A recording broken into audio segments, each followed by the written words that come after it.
Next topic जो हम पढ़ना चाह रहे हैं वो है data reduction. Data reduction is responsible for following: dimensionality reduction. Dimensionality reduction का मतलब है कि आपके जो वेरिएबल्स हैं या फीचर्स हैं हम उनकी तादाद कम करें, डायमेंशंस की तादाद कम करें, या वेरिएबल्स को डायमेंशंस भी कहते हैं, डायमेंशन। इसी में हमारे पास आ जाती है न्यूमेरोसिटी रिडक्शन। ये वैसे मुश्किल सा नाम है। टेक अवे ये है कि जितने आपके पास टुपल्स हैं यानी आपके पास ऑब्जर्वेशन है, आप उन्हें भी कम कर सकते हैं यूजिंग डेटा कंप्रेशन। तो आप उसको टुपल रिडक्शन लिख लें, ऐसी मुश्किल सा लफ्ज लिखने की क्या जरूरत है। लेकिन हमारा ज्यादा फोकस जो है वो इस चीज पे होगा, डायमेंशनैलिटी रिडक्शन पे। ओके जी। डायमेंशनैलिटी रिडक्शन के जो वैसे तो बहुत सारे तरीके हैं, लेकिन मैंने कुछ 3-4 जो है ना वो सिर्फ मैं आपसे डिस्कस करूंगा, और अनफॉर्चुनेटली उनमें भी जरा थोड़ा सा मैथ इन्वॉल्व है, सो बेयर विद मी। ओके, जो इम्पोर्टेंट तरीके हैं उनमें एक जो तरीका यूज होता है दैट इज वेवलेट ट्रांसफॉर्म। दूसरा तरीका जो है वो है प्रिंसिपल कंपोनेंट एनालिसिस। ओके, तो इसके तरीकों में एक हमारे पास वेवलेट ट्रांसफॉर्म या वेवलेट रिडक्शन है। दूसरी हमारे पास पीसीए या प्रिंसिपल कंपोनेंट एनालिसिस है, जो कि हम सिंगुलर वैल्यू डिकम्पोजिशन से करते हैं। इसमें हमें बहुत आसानी होगी क्योंकि ये हमने पहले पढ़ लिया। फिर इसमें एक जो आजकल बहुत ज्यादा वेल नोन तरीका यूज हो रहा है वो है टी-SNE। टी-SNE स्टैंड्स फॉर टी स्टोकेस्टिक, ठीक है जी, टी स्टोकेस्टिक नेबरहुड मैट्रिक्स। इसके अलावा भी हमारे पास कुछ तरीके हैं, जैसे जिसमें लॉग लीनियर मॉडल्स हैं हमारे पास, उसके बाद हमारे पास क्लस्टरिंग है, उसके बाद हमारे पास डिसीजन ट्री है, और सैम्पलिंग की डिफरेंट टेक्निक्स हैं हमारे पास। तो हम इनका ब्रीफ ओवरव्यू सारी चीज़ों का जो है वो एक दफ़ा डिस्कस कर लेते हैं। Okay, so let's start with wavelet transform. Wavelet transform करती क्या है जी? पहले ये एक तो जी ये हमने डाटा साइंस ने ये टेक्निक बोरो की है सिग्नल प्रोसेसिंग से। आपके पास जो भी फीचर वेक्टर है ना एक्स, ये उस पे पूरे फीचर वेक्टर पे अप्लाई होती है, ठीक है। फीचर वेक्टर का मतलब है कि आपके पास जो भी ऑब्जर्वेशंस आई हैं किसी चीज की, वो सारी की सारी, यानी कि आम हालात में हम कह सकते हैं जी कि ये टपल्स पे अप्लाई होती है। ओके, अब होता क्या है कि जब भी आप किसी फीचर वेक्टर पे वेवलेट ट्रांसफॉर्म, इसको वैसे डिस्क्रीट वेवलेट ट्रांसफॉर्म कहते हैं, मैं इसको DWT कहूंगा, डिस्क्रीट वेवलेट ट्रांसफॉर्म, ठीक है। तो अगर इस x की डायमेंशंस n है, तो जो डिस्क्रीट वेवलेट ट्रांसफॉर्म से आपको आउटपुट मिलती है x बार, उसकी डायमेंशन भी n होती है। अब इधर आपका एक बड़ा जेन्युइन क्वेश्चन हो सकता है जी कि फिर ये डाटा रिडक्शन कहाँ हो रही है? आपने n डायमेंशनल वेक्टर दिया, आपने n डायमेंशनल वेक्टर ही वापस ले लिया, तो what's the fun of doing wavelet transform? इसमें फायदा ये है कि जो आपको x डैश मिल रहा है ना, ये x डैश जो है ये एक्चुअली वेवलेट कोएफिशिएंट्स हैं, और ये वेवलेट कोएफिशिएंट्स जो हैं ये डिसेंडिंग ऑर्डर ऑफ स्ट्रेंथ में होते हैं, डिसेंडिंग ऑर्डर ऑफ स्ट्रेंथ। इसका मतलब है कि हमारे पास हम कुछ जो भी कोएफिशिएंट्स आएंगे उसमें से यूजर कहेगा जी मैंने 0 से छोटे कोएफिशिएंट्स नहीं लेने। तो ये जरूरी है वैसे ऑर्डर डिसेंडिंग भी हो, लेकिन आपके पास आप कोई एक यूजर डिफाइंड थ्रेशोल्ड ले लेते, यूजर डिफाइंड थ्रेशोल्ड, और उससे ऊपर के तमाम कोएफिशिएंट्स आप रख लेते हैं और उससे नीचे के सारे कोएफिशिएंट्स को आप 0 कर देते हैं। इसका फायदा ये होता है कि हमारे पास डाटा साइंस में बहुत सारे जो ऑपरेशंस हैं वो स्पार्स मैट्रिसेस पे बहुत अच्छा ऑपरेट करते हैं।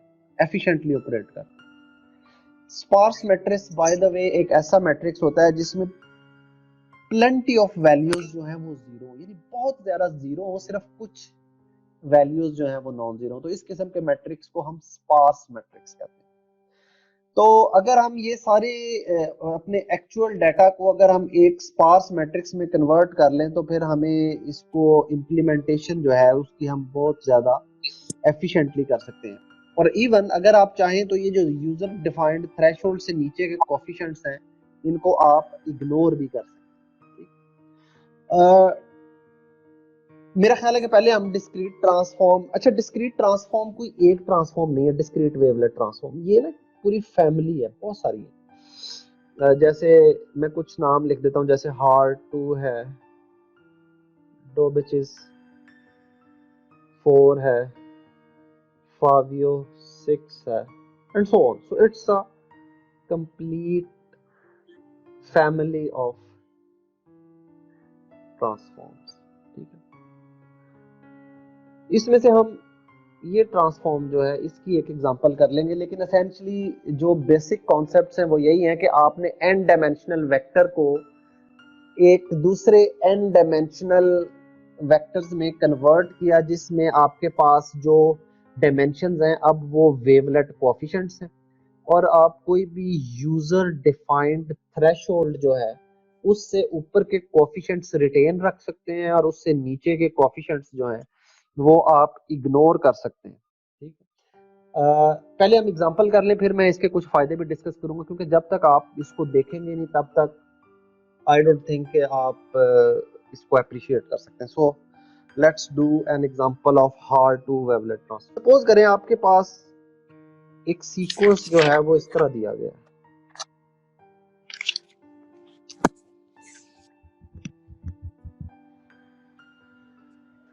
अच्छा, डिस्क्रीट वेवलेट ट्रांसफॉर्म की एक रिक्वायरमेंट ये है कि जो आपके नंबर ऑफ एट्रीब्यूट्स हैं it should be a power of 2, ठीक है। अगर ये पावर ऑफ 2 नहीं है तो then you have to append zeros to make it. ये इसकी फंडामेंटल रिक्वायरमेंट है। अगर ये रिक्वायरमेंट पूरी नहीं है तो डिस्क्रीट वेवलेट ट्रांसफॉर्म अप्लाई नहीं हो सकती, ठीक है।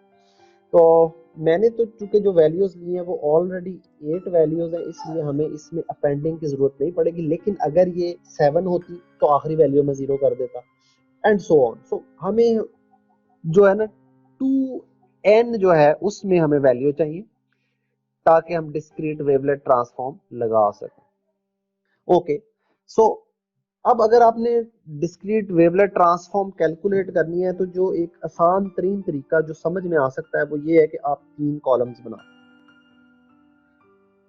3 कॉलम्स में हमने 2 ऑपरेशंस करने, और इस कॉलम को मैं कहता हूं रेजोल्यूशन, इस कॉलम को मैं कहूंगा एवरेजेस, और इस कॉलम को मैं कहूंगा DWT कोएफिशिएंट्स, ठीक है जी। ओके, सो हम स्टार्ट करेंगे अपना सीक्वेंस, स्टार्ट से लिखेंगे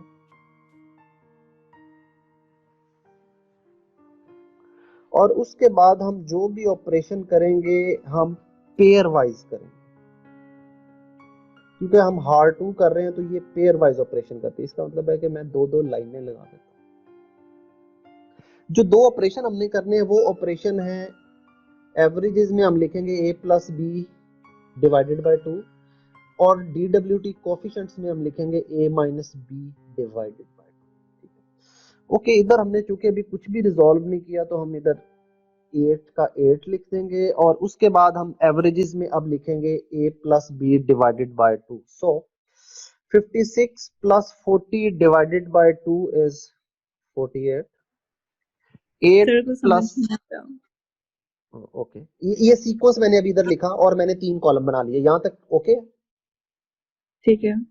मेरे पास सीक्वेंस था। सीक्वेंस किस ऑर्डर में लिखा है? ये सीक्वेंस जो है ये मेरे पास कोई एक फीचर वेक्टर है न्यूमेरिक वेरिएबल्स का, it could have been any numbers, ये 0 1 2 3 भी हो सकते थे। मतलब यूं समझे कि आपके पास 8 न्यूमेरिक एट्रीब्यूट्स की वैल्यू है और ये 8 डायमेंशंस में कोई एक पॉइंट है, 8 डायमेंशनल फीचर वेक्टर, ठीक है, ये 8 डायमेंशनल फीचर वेक्टर। हमने इस फीचर वेक्टर को कॉरेस्पॉन्डिंग DWT फीचर वेक्टर में कन्वर्ट करना, डायमेंशंस रिड्यूस करने के लिए। So this is actually a row in data set. अगर मैं ज्यादा प्रिसाइजली आपका इंट्यूशन बनाना चाहूँ तो अ रो इन डाटा सेट, इसका मतलब है कि ये अगर एक रो है तो ये एक कॉलम है, ये दूसरा है, तीसरा, चौथा, पांचवा, छठा, सातवां, आठवां। तो इसलिए मैंने से कहा है कि ये एक 8 डायमेंशनल फीचर वेक्टर या 8 डायमेंशनल ऑब्जर्व। ए प्लस बी एवरेज के कॉलम में आएगा, ए माइनस बी DWT कोएफिशिएंट्स के कॉलम में आएगा। मैंने बताया था ऑपरेशंस जो है पेयर्स पे होंगे, ए प्लस बी और ए माइनस बी। सो पहला हम एवरेजेस निकाल देते हैं सारी। ए प्लस बी ओवर 2 इज 48, फिर ये ए प्लस बी, बल्कि ये माइनस भी साथ साथ ही करते जाते हैं। सो अगर ये a प्लस बी ओवर 2 48 है तो ये a minus b divided by 2 क्या होगा, 56 माइनस 40 ओवर 2 इज 8 सर। 8। तो हम इधर लिख देंगे 8। यहाँ हम a प्लस बी कर लेते हैं तो ये मेरे पास आ जाएगा 16, और ये अगर आप नोट करें तो मेरे पास आ जाएगा -8। 48 की एवरेज ज़ाहिर है, 2 48 है तो ये एवरेज भी 48 ही रहेगी, और अगर 48 में से 48 माइनस करेंगे तो ये 0 आ जाएगा। 40 plus 16 divided by 2 56 divided by 2 is 28। 40 minus 16 24, 24 divided by 2 is 12। सो अब इधर हमने 4 वैल्यूज को रिजॉल्व कर लिया। विल कीप, अब हमारे पास ये पेयर्स हैं, एवरेजेस निकालेंगे इनकी, यानी a प्लस बी ओवर 2 इनका निकालेंगे और a माइनस बी ओवर 2 भी इन्हीं का निकालेंगे, ठीक है। सो 40 plus 16 over 2 is 32 and 40 minus 16 over 2 is 16। Next में 48 minus 28 is 38 and 48 minus 28 20 over 2 is 10, ठीक है जी। तो अब हमारे पास रेजोल्यूशन 2 पे पहुंच गया। अगर आप गौर करें तो ये रिकर्सिवली एल्गोरिदम काम कर रहा है, right. Okay, now let's do it again.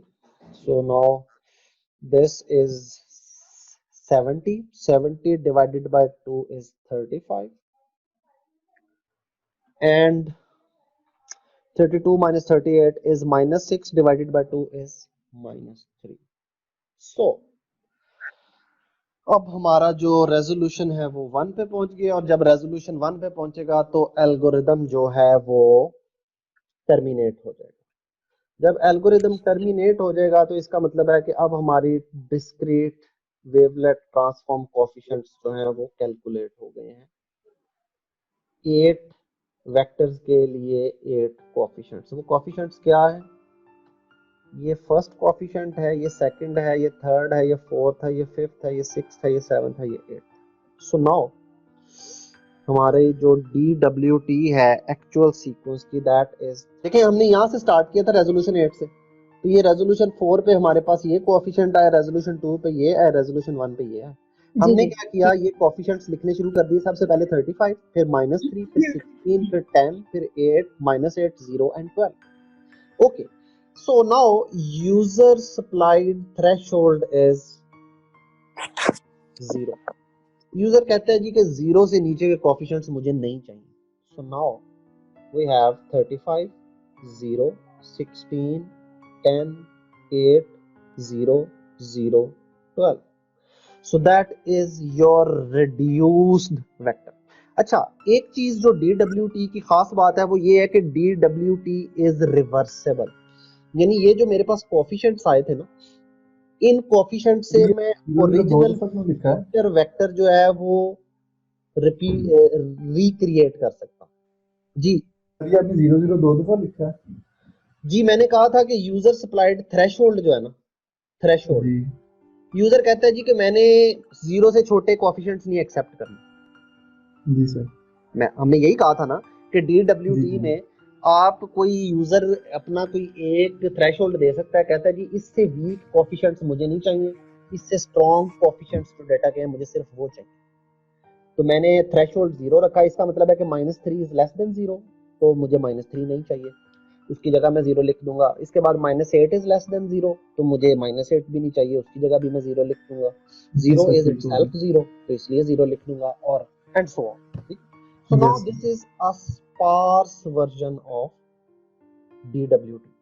अच्छा, मैं ये बता रहा था कि DWT से आप एक्चुअल जो अपना सीक्वेंस है वो रिक्रिएट भी कर सकते हैं। Okay, so let's call it inverse DWT। Inverse DWT में भी हम वही 3 कॉलम बनाएंगे।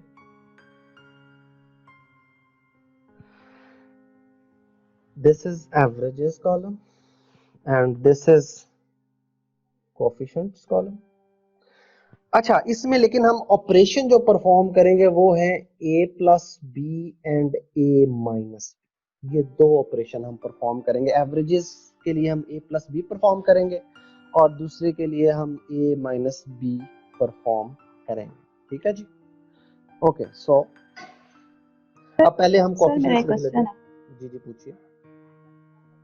सर, ये जो है रेजोल्यूशन 2 में DWT कोफिशिएंट में 16 और 10 वैल्यूज लिखी हुई है ना, जी जी बिल्कुल।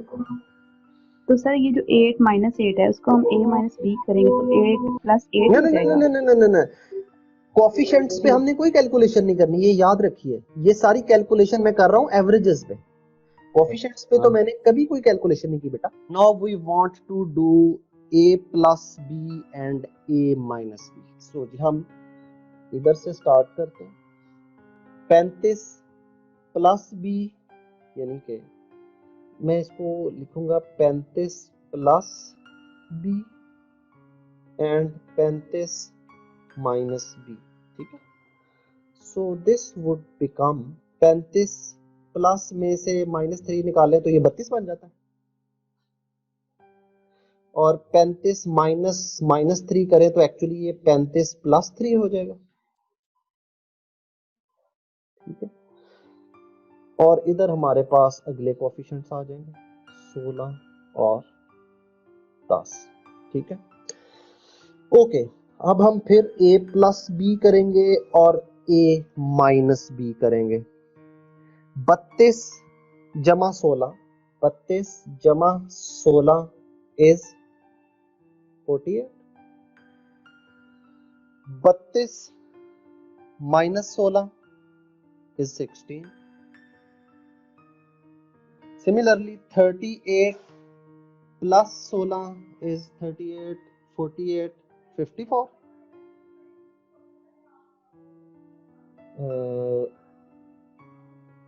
नहीं, इसको इससे करना, 48 आएगा सर। इसका इससे करना है। हाँ बिल्कुल सही कह रही हो, बिल्कुल 48 आएगा, you very right. And 38 minus 10 क्या होगा जी? 28। कोड हो गया जी। ओके, नाउ अब हमारे पास अगले 4 कोएफिशिएंट्स आ गए, 8 -8 0 एंड 12। ओके जी, इसका और इसका a प्लस बी और a माइनस बी कैलकुलेट करें। a प्लस बी आ जाएगा 56, a माइनस बी आ जाएगा 40, a प्लस बी आ जाएगा 8 और a माइनस बी क्या आएगा जी? 24। जबरदस्त, ग्रेट जॉब। ओके जी, 48 को 0 में ऐड करें या माइनस करें ये 48 ही रहेगा, इसलिए चुप करके 2 दफा हम 48 लिखते हैं। Then we have 28 plus b is 40, 28 minus b is 28 में से 10 18 16 16 सर। जबरदस्त। क्या ये चीज आपको जानी पहचानी लगती है जिसको मैंने सर्कल किया? सर्कल नहीं किया, रेक्टेंगल। जी सर, ये सेम Yes. वही है। So that is the inverse wavelet transform. So wavelet transform, अब मैं इसकी थोड़ी सी तारीफें कर सकता हूँ। तो wavelet transform जो है it is used, it can be नहीं, it is used for compression of images। ये लॉसी कंप्रेशन है, तो ये कंप्रेशन की एक बड़ी इंपॉर्टेंट टेक्निक है। Analysis of time series data में वेवलेट ट्रांसफॉर्म यूज होती है। वेवलेट ट्रांसफॉर्म की एक खास बात ये है कि ये आप डाटा क्लीनिंग में भी यूज कर सकते हैं फॉर स्मूथिंग। मतलब स्मूथिंग आपने देखा होगा, हमने बाय मीन और बाय बाउंड्री वैल्यूज की थी, लेकिन अगर आप वो नहीं करना चाहते तो आप सिंपली अपने डाटा पे वेवलेट ट्रांसफॉर्म परफॉर्म करेंगे तो आपका डाटा जो है वो ऑटोमेटिकली स्मूथ हो जाएगा। ठीक है। दूसरा इसकी एक जो ज्यादा एप्लीकेशन है वो कंप्यूटर विजन और सिग्नल प्रोसेसिंग में तो है ही, क्योंकि जहां से हमने इसको लिया। So that was one way of reducing the और इंक्रीजिंग द स्पार्सिटी ऑफ डेटा और reducing the dimensionality of data. क्योंकि इस केस में जब ये जीरो को आप निगलेक्ट करेंगे तो अब आपका वेक्टर जो है ये 5 डायमेंशन का बन गया, जो कि एक्चुअली स्टार्ट में 8 डायमेंशन का था। एंड और ये डायमेंशनलिटी रिड्यूस हुई है बगैर losing a lot of information. थोड़ी बहुत इंफॉर्मेशन जरूर लूज हुई होगी, क्योंकि मैंने बताया था कि wavelet transform is a lossy compression. ठीक है, लेकिन एसेंशियली इसका फायदा ये है कि आप इससे जो ओरिजिनल डाटा है वो रिक्रिएट कर सकते हैं without any different any complex algorithm. So that was wavelet transform.